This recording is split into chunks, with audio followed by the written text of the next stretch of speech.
Today we are understanding the similarities and differences between principal and interest on an amortization schedule. The monthly payment for a home loan or mortgage is the ongoing cash flow obligation of the loan. If you don't pay this payment, you are in default on the loan and may eventually lose the house with no compensation for the money you have already put into it. Your ability to make the monthly payment determines your ability to keep the house.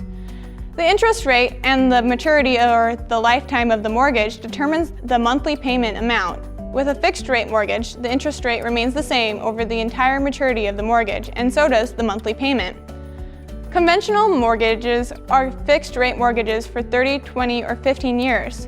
The longer the maturity, the greater the interest rate, because the lender faces more risk the longer it takes for the loan to be repaid.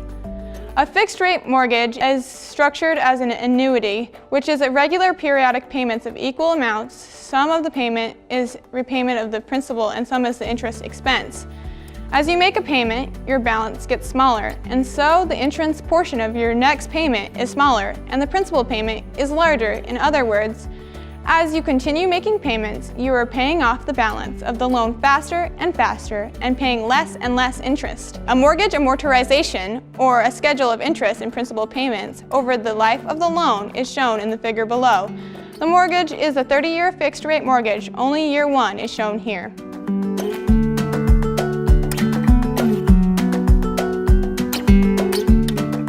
In the early years of the mortgage, your payments are mostly interest, while in the last years they are mostly principal. In other words, in an amortization schedule, the percentage of each payment that goes toward interest diminishes a bit with each payment, and the percentage that goes toward principal increases.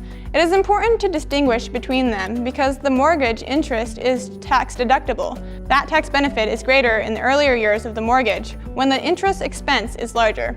An amortization schedule is a complete table of periodic loan payments showing the amount of principal and the amount of interest that comprise each payment until the loan is paid off at the end of its term. While each periodic payment follows the same scheme of early payments being mostly interest and later payments being mostly principal, the last line of the schedule shows the borrower's total interest and the principal's payments for the entire loan term. In addition to using an amortization schedule, if you are looking to take out a loan, you can estimate your total mortgage cost based on your specific mortgage using a tool like a mortgage calculator.